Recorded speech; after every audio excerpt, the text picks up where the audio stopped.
get paid to rap about that stuff. They actually pay us more when we rap about more ignorant stuff, so I make sure I even align and come talk on stages like this. Man, I was flooded with millions of dollars from the time I was 16, and I woke up one morning and I was like, damn, they got me. Man, look at the shit I spoke about, look at the shit I put in these people's ears. Man, I feel very wrong about a lot of things. How many lives I actually am responsible for when it comes to my music? How many kids and people have gotten in a car or put this shit in their ears and actually went hurt someone? And now I'm sitting back like, damn. It's weird. I've been having these weird feelings lately, and that's kind of why I didn't want to do this song, Shake It, or like any drill songs, because it's like these songs are activating like these demons that I killed. I don't want to be that girl anymore. Like, I just want to be a mother. You know what I'm saying? Like, I don't want to be that old Cardi anymore. I want to be a city girl. She ain't gonna be no city girl. So Summer ain't allowed to be no city girl? No. I want her raised totally different. Like, you know, I don't even want her to even see the light of day like that. Like, I really want her to just be like, you know, like level-headed, a schoolgirl, and just on a whole nother wave.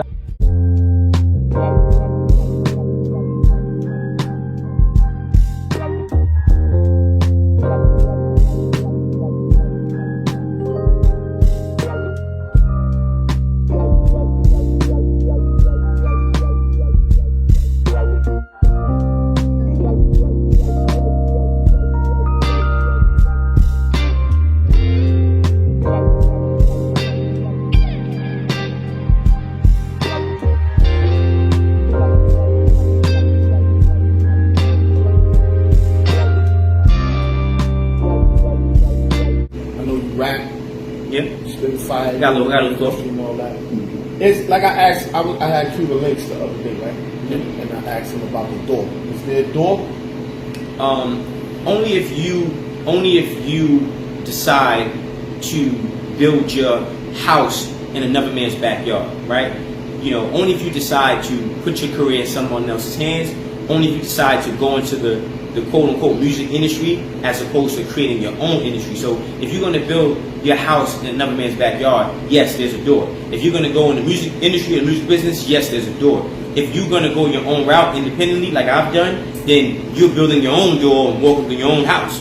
So right? wasn't you in there before? Wasn't you signed? Yeah. I had a record deal. You can put it out there? Nah, because I don't want to, I mean, it's already out there, right? But I don't want to sensationalize it, right? So, yes, I had 2 record deals, right? And the record deal process works like this. They have to soften you up to see if you're with even walking through the door. What you mean soften you up? You get a stylist, right? The stylist is going to be a little touchy-feely. The stylist is probably going to be a man, probably going to be a homosexual, right? So, when you go through the soften up process, if you can't make it through that process, you're not even gonna know where the door's at. Or you go to parties and stuff like that. So you've been to the party before? You can get to the party. Have you ever been to one? No. I actually made it inside one by accident. Okay. Right? How you do that? My friend was a stylist. Okay. This is before I knew, right? But he was, he might have been booty gang, right? Yeah. But it's my friend, I knew him, right? So I'm at this, I just got signed. The A&R is bringing me to this industry party, right? They got this long line. It's at 300 Todd Moskowitz house, right? So the line is extensive, but they letting all the people in first, right? So my friend, he's walking in with the artist. I'm like, yo, what's up, man? Yo, I'm trying to get up in here, man. And I just kept my head down and walked in with them, and I was able to get in. This is before I knew what I know now, right? And we spoke about this, but when I got in, it was a weird, energy. And it was 2, I never forget this, it was like, okay, so it was a person's house, like a mansion, right? It was a person's house. They had all these people on one floor, right? Then upstairs, they had 2 security, like it was like tapered off, right? So you had a guy and like this funny dyke looking bitch. And they wasn't letting nobody go upstairs. So the artist, the stylist, this lady who I swear for God was a witch. She looked like a witch. Wallahi, she's like a witch. You know what I mean? And like these two people that looked at weird. They looked like just weird. And they all went upstairs. Right? And they went upstairs and they wasn't letting nobody go past that point. And everybody was on the first floor. 20 minutes go by, whatever, the artist comes down. He went up one way and he came down a different way. What you mean by that? He just looked deflated. He looked at different, you know. And again, I'm not saying this to be funny. I've been to prison. I've seen guys, you know, get their manhood taken, and it was similar to that energy. Like it was like he just looked deflated. And when I reflect on it now, I'm like, oh shit, that must have been some type of a fucking ritual, because it felt like that. And then I never told this to nobody, so you get this as exclusive, right? That same night when I went home and went to sleep, I had a dream. I was in a party and one of the artists slit my throat. So when I started studying, I'm like, I don't belong in this shit. Like, you know, this magic shit, this weird shit. It just felt weird. So that was my only experience with being at one of those parties. And it was a bunch of record execs there, right? A bunch of guys there. You know, a lot of big people in the music business. Yeah, so that was my only experience. So you didn't have no experience with them trying to soften you up? Yeah, with the stylist. So he came at you? Yeah, he came so at me. What happened? I mean, they got you standing there, we trying to dress you. I smacked fire out of him. You were violent, okay, you just hooked Nah, him. no, listen, I'm not violent. What I'm saying is, it was like blindsided, right? So, we doing photo shoots for the label, one artist, and Math tried to get me to say the artist's name. I'm still, you know, not gonna say the artist's name. Yeah. I seen his boys play with. Yeah. So I told the stylist, I said, listen, bro, you ain't touching me like that, bro. No, I get it, but I said, we ain't doing none of that. When it came time for me to put the clothes on, he thought I was joking. He attempted to touch me. I felt his energy, and I smacked fire out of him. And when I smacked fire at him, a week later, I got dropped from the label. Wow. Oh, so the label sends them to you? Yeah, like the label sends, like, so what they do is they send it in different ways. They send stylists, they send A&Rs, they send managers, and recently now they send Instagram models. So they send a chick with a big booty, you know, she thinks, you think she likes you, she takes you, you know, you hang out with her, she drugs you, you get gangbang and rape, they blackmail you. I mean, it's a lot of, you know, the game has evolved. That was what they did back then. Now, it's a little different, you know, and I think it's a little more easier because homosexuality is more accepted. So a lot of these artists are just straight up, they just with it, you know, from wearing dresses to wearing lipstick to kissing men, and I ain't with none of that shit.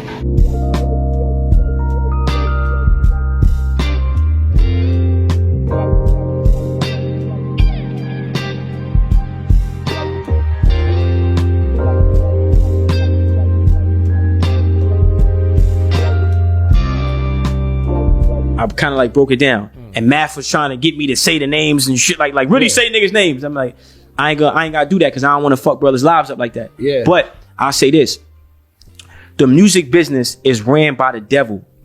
So the music business is only designed to get as many people to go away from God as possible.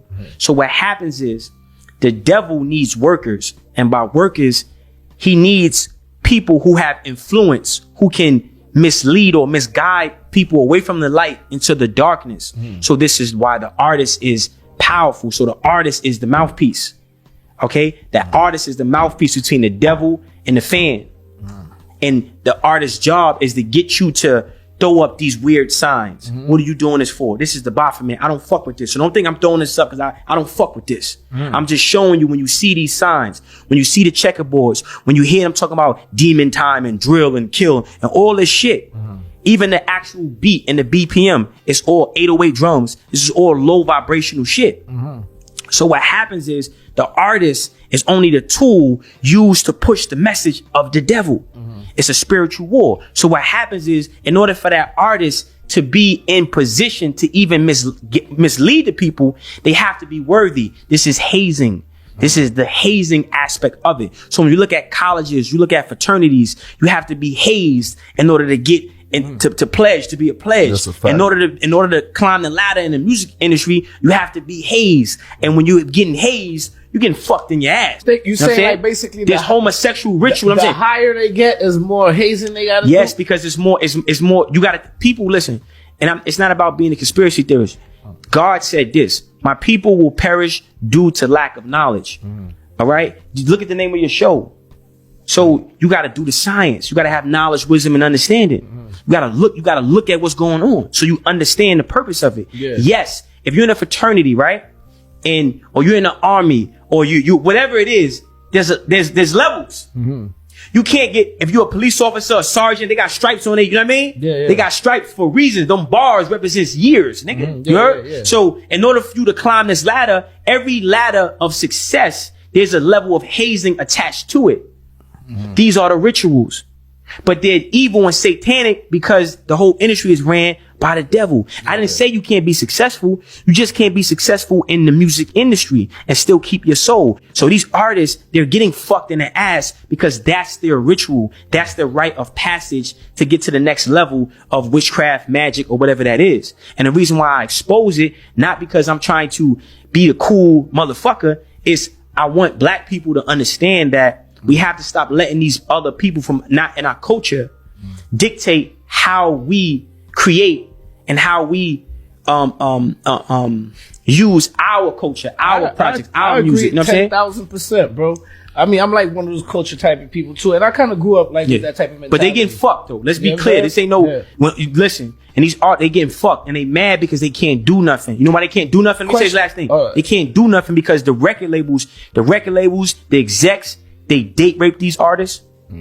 They give them transformers. So they get high, they get intoxicated, and they have transvestites fuck them in the ass. They have transvestites drug them and videotape this shit. Why? Look, bro, it just happened right in front of you niggas. The nigga with TDE, bro. You feel me? Yeah. All of a sudden, how you got a video out of you sucking dick and somebody sucking your dick? That's how the music business is, bro. And the reason why, let me tell you something. The reason why he was able to spin it into a win is because he committed the rest of his soul. If he wasn't with it, that nigga would have turned up dead somewhere probably. This shit is real. So that's what I was gonna say. Do you believe that's what maybe sometimes do artists? Well, from your point of view, do you think that artists is all are with it, or do you think some don't actually make it somewhere because they're not with it though? I'm one of them. That's what I'm saying. That's what I'm saying. I mean, I'm one of them. That's what I'm saying. Like, listen. I'm strong. I'm marketable. When I speak, people listen. I'm top tier for the devil. Oh, you got to bend over? Nah, I'm good. What you explained just now is what happened to Shakir Stewart. Yeah, I mean, I'm gonna say the name. Yeah. No, I mean, God bless it, brother, right? But what I'm saying is everybody in the music industry that you see that's successful is a homosexual. They have some tapes on him. That's wild right there. People go, yo, what you mean? Every single one. You cannot, every single one. You cannot, see, when what you mean? You just talking shit. No, listen, you have to be hazed. You have to be hazed first. You have to go through the hazing process. Okay? And these French motherfuckers is some freaky niggas. No, listen, yo, bro. When I mean French, I mean Vivendi. Vivendi owns the music business. Vivendi is a French company. So I say these French motherfuckers. Yeah. This is real shit, bro. Why you think artists? If you look, don't look at the video. Look in the video. You'll see the programming. If you go any video you watch, you just pause the video and you look in the video. You look the colors. The backdrop, the signs, and pause it frame by frame. You see it. It's right in front of you. It's right in front of you. Me, I can say it because I believe in God. I didn't sell my soul. There's no skeleton in my closet. That's why they hate me. I can speak about it. You see? Because I said no. I said no to the devil. You heard? Yeah. Because God is greater. And I'm not built like that. I'm not with all that, bro. Yeah. I'm sorry. Fuck that. I'm cool. I'm not with it. You know what I'm saying? And that led me to selling my CDs. That led me to selling my CDs. We still make money off CDs. I got a Maserati truck downstairs that I bought off CD money, nigga. Trying to be no motherfucking rapper, nigga. None of that shit because that ain't real. It ain't based on no motherfucking talent, nigga. It's based on how much you gonna suck. Who the fuck gonna sell out the most? Who the fuck gonna sacrifice family members and shit like that? Do all this shit that's against the real righteousness, man. Come on, man. It's a satanic ass industry, If motherfuckers knew to have, you wouldn't even listen to niggas. You wouldn't even listen to niggas. Or I'm talking about any genre, pop, entertainment. You wouldn't watch movies. You wouldn't watch these niggas shoot a jump shot in the NBA, nigga, if you knew the half, nigga. Out of here, nigga. These the same motherfuckers drinking. These the motherfuckers killing y'all kids. The same niggas albums y'all buying. The same motherfuckers y'all voting for, nigga. The same niggas who brands y'all wearing, nigga. You know what I'm saying? This industry is not what it seems to be. Listen, this industry is not what it seems to be. You want to be a rapper, you got 200 followers. I bet you there's rappers in here right now that can rap way better than me. You can rap way better than me. You will never be where I'm at because this industry is rigged. It's rigged. I'm telling you. Yo, the label's telling you, yo, listen, you have to sit down with Spotify, sit down with Apple. You have to do this interview. You have to. If you don't want to, you have to. You have to go see this person and sit down and talk to them. You have to go and do this. You have to. Yo, you gotta check the boxes. Literally, you could say, I don't feel like doing that. I don't even like that person. You have to. You're a puppet. You can't say certain shit. Take that down. Take it down right now. As soon as you sign that contract and get that money and take that money, you sold your soul. So all that mimic talk about, oh, he sold his soul, she sold his soul. If you sign that contract, if you sign a contract and got that money, you sold your soul. Period. Point blank period. As soon as you sign that contract, you sold your soul. When you do that contract, say do all this and do all that, and if you don't do it, you're gonna get put on the shelf. You sold your soul. You said that music, like in terms of getting paid, it's like the biggest thing, and owning all your art. Yeah, because it's the mind industry that I chose to be a part of. So it's like I accept that I run with it, but don't be a dominant at the same time. You gotta understand they're using me as entertainment, and this shit becomes self-destruction too. Cause I ain't no entertainer. You know, some shit can't be spoke on. Why? Man, but that shit is to be continued. Is in terms of like, and we talking too much, man. On to London. You was taking care of London, helping London out. But why? Who told you that? Boosie. Boosie told you to do that? And he said, if we want to play with my sister, beat her ass up. Pierce, that man ain't tell you no mess like that. He ain't tell you that. When he told you that? When? Exactly. Nobody told you that. I'm gonna show him this video, and he gonna say you're lying on it. Hug your family, hug your family. If she play with your sister, beat her fucking ass.